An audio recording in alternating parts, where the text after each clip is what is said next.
नमस्कार साथियों, स्वागत है आपका हमारे YouTube चैनल में। आज की इस वीडियो में हम आपके लिए लेकर आए हैं हिंदी भाषा से संबंधित वो प्रश्न उत्तर जो प्रतियोगी परीक्षाओं में पूछे जाते हैं बार बार, अनेक बार, लगभग हर बार। तो साथियों, जिन्हें चाहिए सरकारी नौकरी वो देखें इस वीडियो को एक बार जरूर। HSSC परीक्षा में ये प्रश्न लगाएंगे आपकी नैया पार। तो साथियों, हम चुन चुन कर लेकर आए हैं वो हिंदी के प्रश्नों का सेट जो पूछे गए हैं पिछली परीक्षाओं में, अनेक परीक्षाओं में, प्रतियोगी परीक्षाओं में, सरकारी नौकरी की परीक्षाओं में। इसलिए इस वीडियो को बिल्कुल भी स्किप मत करना, शुरू से लेकर एक एक प्रश्न को देखना और उन्हें अच्छे से याद करना, क्योंकि आगामी जो परीक्षा होगी आपकी उनमें ये प्रश्न जरूर पूछे जाएंगे। तो साथियों, इस वीडियो को देना अधिक से अधिक प्यार और समर्थन, और चैनल को कर लेना सब्सक्राइब और कमेंट करके बताना कि आपको वीडियो कैसी लगी। तो बिना देर लगाए करते हैं वीडियो शुरू अब। तो साथियों, ये है आज का आपका पहला प्रश्न। हिंदी किस भाषा परिवार की भाषा है? तो आपके पास ऑप्शन है ये भारोपीय, द्रविड़, आस्ट्रिक और चीनी तिब्बत। तो आपका सही जवाब है साथियों ऑप्शन नंबर ए, भारोपीय। नेक्स्ट आपका क्वेश्चन है ये भारत में सर्वाधिक बोले जाने वाली भाषा कौन सी है? तो आपको ऑप्शन दिए गए हैं हिंदी, संस्कृत, तमिल, उर्दू। तो आपका सही जवाब है साथियों हिंदी, ए ऑप्शन सही है। भारत में सर्वाधिक बोले जाने वाली भाषा हिंदी है। तो नेक्स्ट क्वेश्चन है आपका ये हिंदी भाषा का जन्म हुआ? तो आपको ऑप्शन दिए गए हैं अपभ्रंश से, लौकिक संस्कृत से, पाली प्राकृत से, वैदिक संस्कृत से। तो आपका सही जवाब है साथियों अपभ्रंश से, यानी ऑप्शन नंबर ए सही है। हिंदी भाषा का जन्म हुआ है अपभ्रंश से। नेक्स्ट क्वेश्चन है आपका ये निम्नलिखित में से कौन सी बोली अथवा भाषा हिंदी के अंतर्गत नहीं आती? तो साथियों नंबर 1 कन्नौजी, बांगरू, अवधी, ये सारी की सारी बोली भाषा हिंदी के अंतर्गत आती हैं, लेकिन जो तेलुगु है वो तेलुगु हिंदी भाषा के अंतर्गत नहीं आती। इसलिए आपका ऑप्शन नंबर डी सही जवाब है। तो प्रश्न नंबर 5, हिंदी की विशिष्ट बोली ब्रज भाषा किस रूप में सबसे अधिक प्रसिद्ध है? तो साथियों हिंदी की विशिष्ट बोली ब्रज भाषा किस रूप में सबसे अधिक है? तो साथियों आपका सही जवाब है काव्य भाषा के रूप में। ऑप्शन नंबर डी आपका सही जवाब है काव्य भाषा। तो नेक्स्ट क्वेश्चन है आपका प्रश्न नंबर 6। तो साथियों प्रश्न नंबर 6 में है भारतवर्ष में हिंदी को आप किस वर्ग में रखेंगे? राजभाषा के, राष्ट्रभाषा के, विभाषा के या तकनीकी भाषा के? तो साथियों आपका सही जवाब है हमारा option number A. Next question है आपका साथियों ये ढूंढाड़ी बोली है पश्चिमी राजस्थान की, पूर्वी राजस्थान की, दक्षिणी राजस्थान की, उत्तरी राजस्थान की? तो साथियों आपका सही जवाब है पूर्वी राजस्थान की बोली है ढूंढाड़ी बोली। तो नेक्स्ट क्वेश्चन है आपका प्रश्न नंबर 8, ब्रिजबुली नाम से जानी जाती है? तो ब्रिजबुली नाम से जानी जाती है पंजाबी, मराठी, गुजराती, पुरानी बांग्ला। तो आपका सही जवाब है पुरानी बांग्ला को ब्रिजबुली नाम से जाना जाता है। तो ऑप्शन नंबर डी आपका सही जवाब है। तो प्रश्न नंबर 9, प्रश्न नंबर 9 है साथियों निम्नलिखित में से कौन सी भाषा देवनागरी लिपि में लिखी जाती है? निम्नलिखित में से कौन सी भाषा देवनागरी लिपि में लिखी जाती है? तो आपके ऑप्शन हैं ये गुजराती, उड़िया, मराठी और सिंधी। तो आपका सही जवाब है साथियों ऑप्शन नंबर सी, मराठी भाषा को देवनागरी लिपि में लिखा जाता है। तो नेक्स्ट क्वेश्चन है आपका ये प्रश्न नंबर 10, एक मनी के दुई बेटवे रहीन, ओह माँ लहुरा अपने बाप से कहिस दादा धन माँ जवन हमरे बखरा लागत होय तवन हमका दे दाए। यह अवतरण हिंदी की किस बोली में है? तो साथियों आपका सही जवाब है ऑप्शन नंबर सी, अवधि में। तो नेक्स्ट क्वेश्चन नंबर 11, निम्नलिखित में कौन सी भाषा संस्कृत भाषा की अपभ्रंश है? तो निम्नलिखित में कौन सी भाषा संस्कृत भाषा की अपभ्रंश है? तो साथियों आपका सही जवाब है ऑप्शन नंबर डी, पाली। तो नेक्स्ट क्वेश्चन है आपका प्रश्न नंबर साथियों 12। तो प्रश्न नंबर 12 है आपका ये, तो इसमें है अधिकतर भारतीय भाषाओं का विकास किस लिपि से हुआ है? तो साथियों अधिकतर भारतीय भाषाओं का विकास किस लिपि से हुआ है? तो आपका सही जवाब है ब्राह्मी लिपि, ऑप्शन नंबर डी, ब्राह्मी लिपि। तो नेक्स्ट क्वेश्चन है आपका साथियों ये, हिंदी भाषा किस लिपि में लिखी जाती है? तो आपका सही ऑप्शन है देवनागरी लिपि, यानी ऑप्शन नंबर सी आपका सही जवाब है साथियों। और ये हम जो प्रश्न लेकर आए हैं ये वो प्रश्न है साथियों जो कहीं ना कहीं कंपटीशन एग्जाम में बार बार पूछे जाते हैं हिंदी विषय से संबंधित। इसलिए इन प्रश्नों को यदि आप अच्छी प्रकार से तैयार करेंगे तो आने वाले कंपटीशन एग्जाम में आप हिंदी के पेपर को अच्छी प्रकार से कवर कर देंगे और उसमें अच्छा स्कोर हासिल कर देंगे।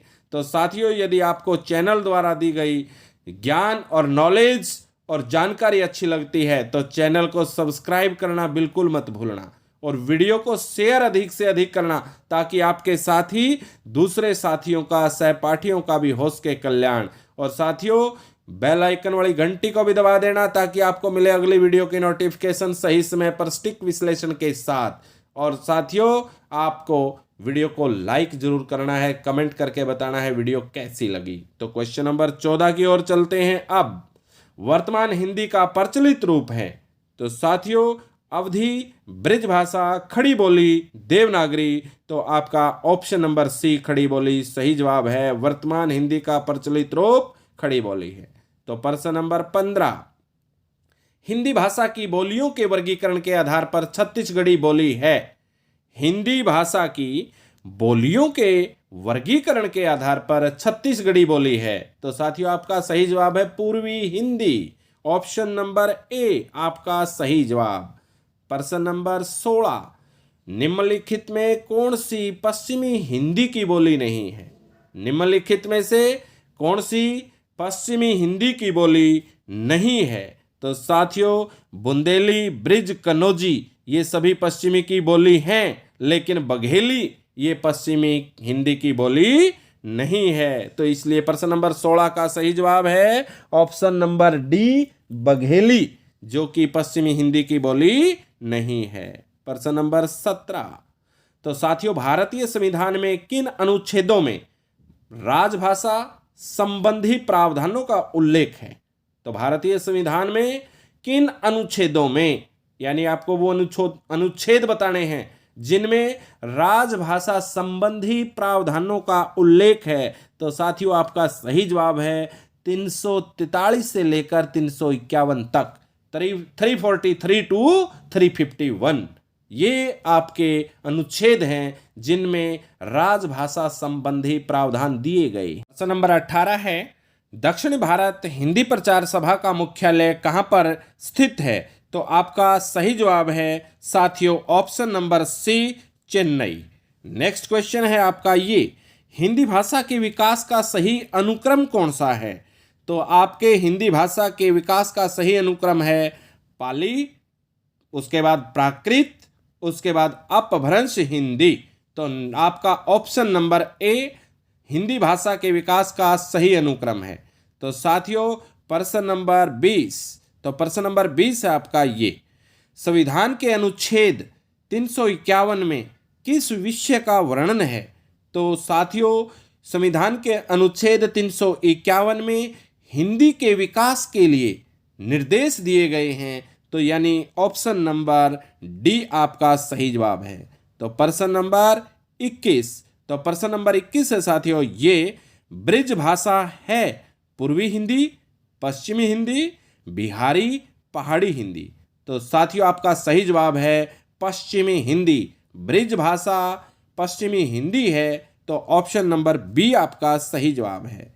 तो नेक्स्ट क्वेश्चन है आपका प्रश्न नंबर 22, मगही किस उपभाषा की बोली है? मगही किस उपभाषा की बोली है। तो साथियों आपका सही जवाब है ऑप्शन नंबर डी, बिहारी की।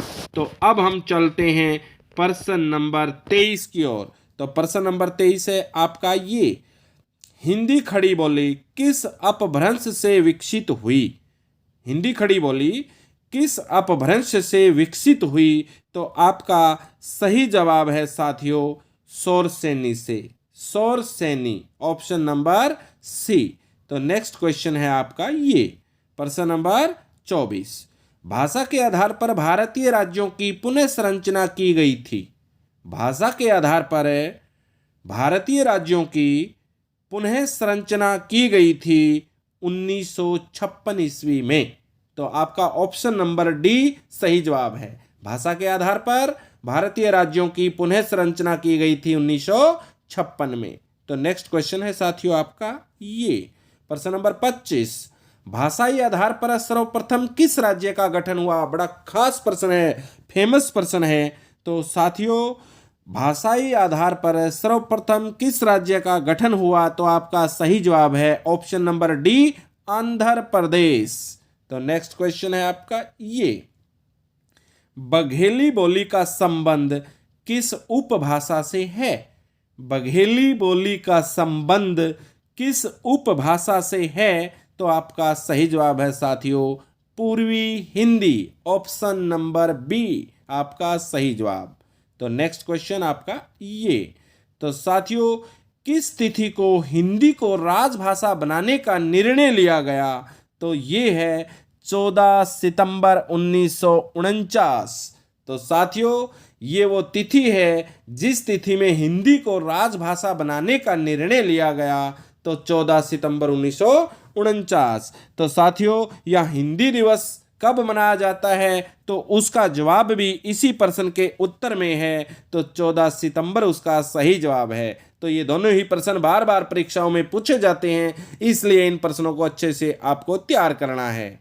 और नेक्स्ट क्वेश्चन है साथियों आपका ये, वर्ष 1955 में गठित प्रथम राजभाषा आयोग के अध्यक्ष थे। वर्ष 1955 में गठित प्रथम राजभाषा आयोग के अध्यक्ष थे बीजी खैर, आपका सही जवाब। प्रश्न नंबर 29 बड़ा अच्छा प्रश्न है, बड़ा इंपॉर्टेंट प्रश्न है। भारतीय संविधान की 8वीं अनुसूची में शामिल भाषाओं की संख्या है? तो साथियों आपका ऑप्शन नंबर डी 22 सही जवाब है। भारतीय संविधान की अनुसूची 8वीं में शामिल जो भाषाएं हैं उनकी संख्या है साथियों 22।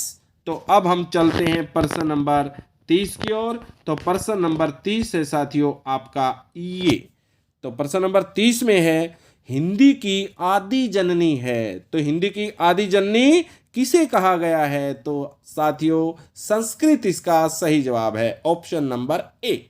प्रश्न नंबर 31, 8वां विश्व हिंदी सम्मेलन का आयोजन स्थल था, यानी 8वां विश्व हिंदी सम्मेलन कहाँ हुआ? तो आपका सही जवाब है न्यूयॉर्क। 8वां विश्व हिंदी सम्मेलन हुआ न्यूयॉर्क में। तो प्रश्न नंबर 32, निम्नलिखित में से कौन भारोपीय परिवार की भाषा नहीं है? तो प्रश्न आपको थोड़ा सा समझना पड़ेगा। निम्नलिखित में से कौन भारोपीय परिवार की भाषा नहीं है? तो साथियों मराठी, गुजराती और हिंदी ये सारी की सारी भारोपीय परिवार की भाषा हैं, लेकिन मलयालम एक ऐसी भाषा है जो भारोपीय परिवार की भाषा नहीं है। तो साथियों यहाँ एक प्रश्न और भी बनता है मलयालम से संबंधित, ऐसी कौन सी भाषा है जिसका उल्टा सीधा नाम एक समान है? तो मलयालम ही वह भाषा है जिसको आगे से पढ़ेंगे तब भी मलयालम और पीछे से पढ़ेंगे तब भी मलयालम। तो साथियों इस प्रकार आपका प्रश्न नंबर 32 कंप्लीट हुआ। तो चलते हैं प्रश्न नंबर 33 की ओर। तो प्रश्न नंबर 33 है आपका ये, हिंदी दिवस इस दिन मनाया जाता है। तो साथियों हमने पिछले क्वेश्चन में भी किया था, 14 सितंबर इसका सही जवाब है। हिंदी दिवस मनाया जाता है 14 सितंबर। नेक्स्ट क्वेश्चन है प्रश्न नंबर 34, विकास की दृष्टि से प्राकृत की पूर्वकालीन अवस्था का नाम है। विकास की दृष्टि से प्राकृत की पूर्वकालीन अवस्था का नाम है। तो आपका सही जवाब है साथियों पाली, तो पाली आपका सही जवाब है। विकास की दृष्टि से प्राकृत की पूर्वकालीन अवस्था का नाम है पाली। तो ऑप्शन नंबर ए आपका सही जवाब है। तो प्रश्न नंबर 35 है, पश्चिमी हिंदी की दो बोलियों का सही युग्म है।